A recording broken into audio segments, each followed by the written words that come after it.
नमस्कार, before news पर आप सभी का स्वागत है। मैं हूं आपके साथ विजेंद्र फौर। दोस्तों, आज की इस खास मुलाकात में हमारे साथ मौजूद हैं कांग्रेस पार्टी के राष्ट्रीय सचिव और गुजरात मामलों के सह प्रभारी भाई वीरेंद्र राठौर जी, जो कि पिछले 2 विधानसभा चुनाव गरोंडा से हैं, लड़ चुके हैं। तो आज कुछ गरोंडा विधानसभा के प्रांतीय और राष्ट्रीय स्तर के कुछ मुद्दों पर बातचीत करेंगे। जी भाई साहब, नमस्कार, स्वागत। नमस्कार फोर्ट साहब। तो भाई साहब, अभी जो है, क्योंकि आपकी राजनीति का प्रमुख केंद्र बिंदु जो है वो गरोंडा विधानसभा रहा है, तो कुछ सवाल हैं गरोंडा से संबंधित भी। कुछ गरोंडा के कुछ जो आपके प्रतिद्वंदी हैं वो बोल रहे हैं कि वीरेंद्र राठौर जी जो हैं वो पैराशूट जो है कैंडिडेट हैं, और जब चुनाव होता है, चुनाव के वक्त विधानसभा में दिखाई देते हैं, उसके बाद और उसके पहले गरोंडा से कोई सरोकार जो है वीरेंद्र राठौर जी का नहीं है। इस बारे में आप क्या कहेंगे? मैंने तो कभी ऐसा सुना नहीं, ये पहली बार मैं आपके माध्यम से सुन रहा हूँ। हमारे प्रतिद्वंदी जो हैं, इस शब्द का तो शायद ना हमने कभी किसी प्रतिद्वंदी के लिए इस प्रकार की शब्दावली का प्रयोग किया, ना मुझे लगता है हमारे प्रतिद्वंदी इस शब्द का प्रयोग करते हैं। तो बाकी मैं तो जनता के बीच में ही रहता हूँ। हाँ, संगठन के कार्यों की वजह से, क्योंकि राष्ट्रीय पार्टी है और जब राष्ट्रीय स्तर के ऊपर जिम्मेवारियां आपके पास रहती हैं तो निश्चित रूप से देश के अंदर आपको काम करना पड़ता है। तो समय निश्चित रूप से कम दे पाता हूँ, परंतु मैं तो रहने वाला भी यहीं का हूँ और यहीं रहता हूँ। लोगों के बीच जितना समय मिलता है लोगों के बीच में ही रहता हूँ। तो राठौर जी, गरोंडा से आपने भी पिछले 2 चुनाव 2009 और 14 का चुनाव जो है आपने लड़ा है, तो वहाँ आप जीत तो दर्ज नहीं कर पाए हैं, लेकिन पार्टी को दूसरे नंबर पे जो है लेके आने का काम आपकी मेहनत ने जो है, आपके कार्यकर्ताओं ने जो है वो किया है। तो गरोंडा के अंदर हाथ को जो है खिल नहीं पाया है, तो उसमें क्या बड़ी चुनौती आप मानते हो, क्या बड़ा कारण रहा है? कुछ नहीं है भैया, राजनीति में उतार चढ़ाव चलते रहते हैं, हार जीत चलती रहती है। कोई ऐसा नेता नहीं है देश में और प्रदेश में जो कभी चुनाव ना हारा हो।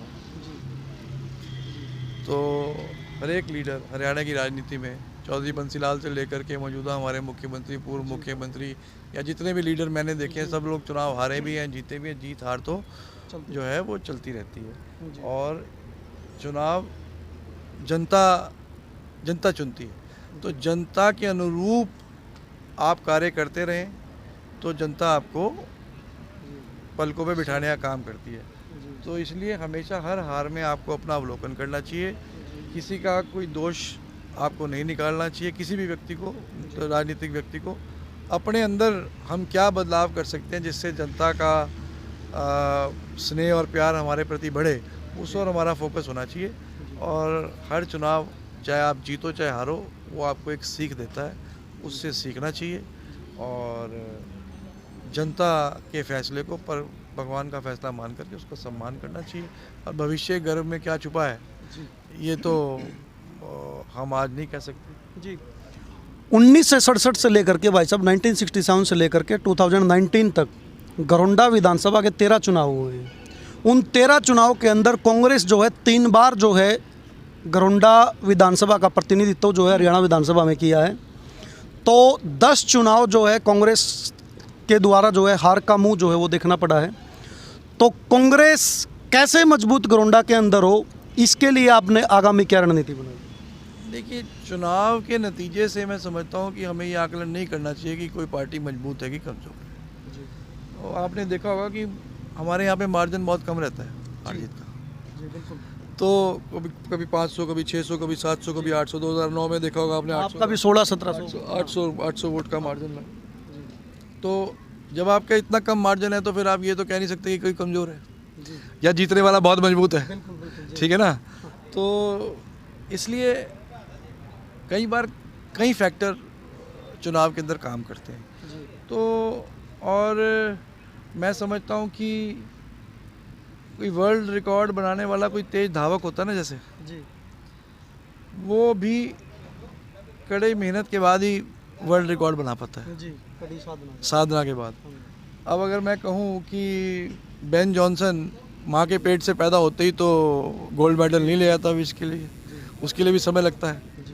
तो मुझे लगता है कि ट्रेनिंग, साधना और तपस्या वो कई चुनावों के अंदर हुई है। अब जैसे मेरा ये सौभाग्य रहा कि 37 साल की उम्र तक मैं सारे चुनाव लड़ गया। 37 साल की उम्र में, बहुत यंग एज में मेरी ट्रेनिंग जो है वो कड़ी ट्रेनिंग इलाके के लोगों के आशीर्वाद से हुई है। तो बाकी मुझे लगता है कि इलाके के लोगों ने भरपूर प्यार दिया है और मेरे मन में कभी ये भावना नहीं रही है कि वोट के लिए ही लोगों की सेवा करनी। मैं तो लगातार निरंतर लोगों के काम में, पिछले 10 साल से मैंने चुनाव ही नहीं लड़ा, परंतु मैं लोगों के कामों में, लोगों की सेवा में मैं तो निरंतर हाजिर रहता हूँ। और आने वाले समय में कांग्रेस पार्टी यहाँ से जीते, इस बात को हम सुनिश्चित करेंगे। हर गांव में, केवल करनाल जिले में, घरौंडा विधानसभा में नहीं, पूरे जिले में कांग्रेस पार्टी का संगठन बहुत मजबूत है।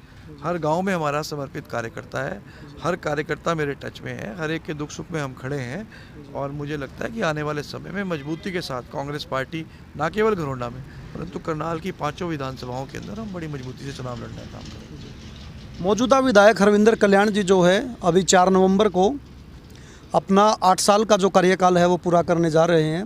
तो ऐसे में घरौंडा विधानसभा के उसके विकास के कार्यों को या उसके कार्यकाल को कैसे मूल्यांकित करना चाहोगे, क्या लगता है आप? देखिए, मैं बधाई देता हूँ उनको कि 8 साल का कार्यकाल उनका पूरा हुआ है और हर एक व्यक्ति जिसको जिम्मेवारी इलाका देता है उसकी जिम्मेवारी बनती है। वो अपना काम कर रहे हैं और मुझे उनके काम से कोई शिकायत नहीं है। और हर एक आदमी अपनी क्षमता के अनुसार काम करता है।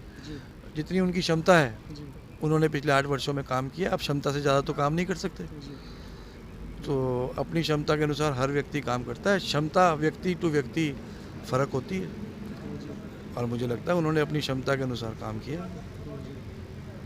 तो विशेषकर घरौंडा की यदि मैं बात करूं, घरौंडा विधानसभा के अंदर अभी जो है अपने 2019 का जो चुनाव है वो अनिल राणा जी ने जो है वो कंटेस्ट किया था। तो आपकी ये भी चर्चाएं आई थी कि वीरेंद्र राठौर जी जो है करनाल लोकसभा से जो है वो तैयारी में है, तो इसको लेकर के आप क्या कहना चाहेंगे? अनिल जी ने अच्छा चुनाव लड़ा जी। और अब राजनीति में तो तरह तरह की चर्चाएं चलती रहती हैं। ये तो पार्टी तय करती है कि किसको कौन सा चुनाव लड़ना है। ऐसा यह अफवाहें मैं भी सुनता हूँ। बहुत सारे साथियों की राय रहती है कि बड़ा चुनाव लड़ा जाए, बहुत सारे साथियों की राय रहती है कि हमें विधानसभा का चुनाव लड़ना है। और हो सकता है पार्टी की राय कुछ हो सकता है पार्टी की राय मुझे संगठन के अंदर ही काम करने की हो, कोई भी चुनाव लड़ाने की ना हो। तो इन तमाम ये सब राजनीतिक अफवाहें हैं जो चलती हैं। तो अब भविष्य के अंदर क्या होगा ये तो मैं आज नहीं कह सकता हूँ, परंतु हाँ कि लोगों का आशीर्वाद और प्यार सदैव बना रहेगा, ये मुझे पूरी उम्मीद अपने इलाके के, अपने ज़िले के, अपने इस क्षेत्र के लोगों से। अभी पिछले 2-3 दिन से घरौंडा की यदि मैं बात करूं तो घरौंडा के अंदर डबल मर्डर का एक केस, एक कैमला गांव की एक गुड़िया पार्थ स्कूल में पढ़ने वाली जो है वो, और तीसरा अभी तेलुराम कॉलोनी का एक लड़का जो है वो करंट लगने से जो है वो परमपिता परमात्मा का जो है वो चला गया। तो इस लापरवाही को आप कैसे देखते, किसको आप जिम्मेदार ठहराते? देखिए, पार्थ स्कूल की बच्ची की सुसाइड का मामला मेरे सामने आया था।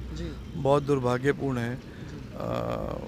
कैमला गांव से हमारे साथी राजवीर जी हैं, उनकी बेटी ने सुसाइड किया। और मैं कुछ दिनों से ये भी देख रहा हूँ कि सुसाइड के मामले जो हैं वो बढ़ते जा रहे हैं। आपने भी देखा होगा कि पिछले कुछ महीनों से सुसाइड के मामले बढ़ते जा रहे हैं। तो मेरा तो इन मामलों में पेरेंट्स से एक अनुरोध है कि हमें क्योंकि बच्चे ज़्यादा मानसिक तनाव में ना रहें, इस ओर भी हमें ध्यान देना चाहिए और इग्नोर नहीं करके चलना चाहिए बच्चों को। और कोई ना कोई गंभीर बात बच्चों के दिमाग में मन कर जाती है जब वो इस प्रकार के एक्सट्रीम स्टेप उठाने का काम करते हैं। हालांकि बड़ा आश्चर्यजनक है, ये घटना बहुत ही दुखद घटना है कि 7वीं क्लास की बच्ची इतना बड़ा कदम उठाने का काम हुआ है, तो निश्चित रूप से माँ बाप के ऊपर रिस्पॉन्सिबिलिटी ज़्यादा बनती है।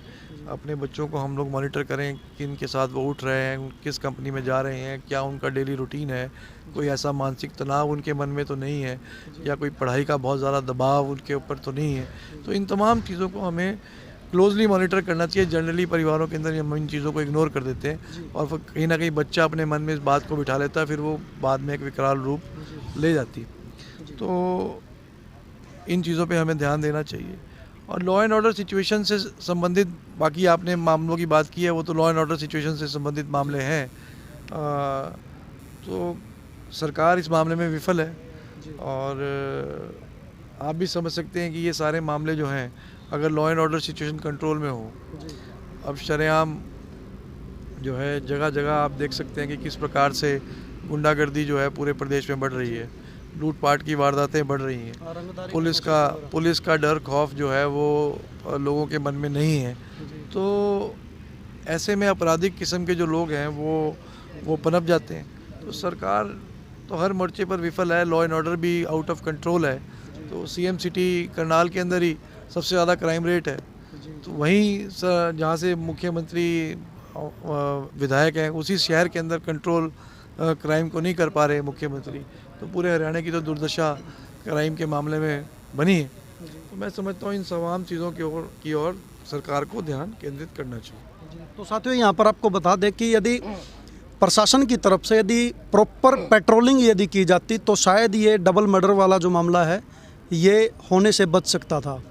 और अभी जो है तेलूराम कॉलोनी में भाई साहब जो मामला आया है करंट लगने से, उसको आप कैसे देखते, किस एंगल से आप? मेरे संज्ञान में नहीं आया मामला, मैं उसको जरूर। तेलूराम कॉलोनी में एक लड़का जो है वो तार जो है वो बिजली की तार ठीक कर रहा था, तो उसी दौरान वो 11,000 वोल्ट की जो बड़ी तार होती है ऊपर से जा रही थी, तो उसके लगने से वो, उसको आप कैसे देखते हैं? प्रशासनिक लैप्स ही है, ये भी प्रशासनिक लैप्स ही है कि प्रशासन को ध्यान पहले इन चीज़ों का देना चाहिए, नहीं तो ये हादसा ना होता। हाँ, तो स्पष्ट तौर पर भाई साहब का कहना है कि प्रशासन इसके लिए जिम्मेदार है। जहाँ एक तरफ हरियाणा सरकार जगमग योजना पूरे प्रदेश के अंदर जो है उसका डिंडोरा जो है पीट रही है, दावा कर रही है, तो इसी के साथ साथ जो है लोगों को सुविधाएं देने की जिम्मेदारी भी जो है वो सरकार की बनती है। तो साथियों, ये थे वीरेंद्र राठौर जी, और अगली मुलाकात में फिर आपके साथ मौजूद रहेंगे किसी एक नए मेहमान के साथ। तब तक के लिए मुझे दीजिए इजाज़त। नमस्कार, जय हिंद, जय भारत।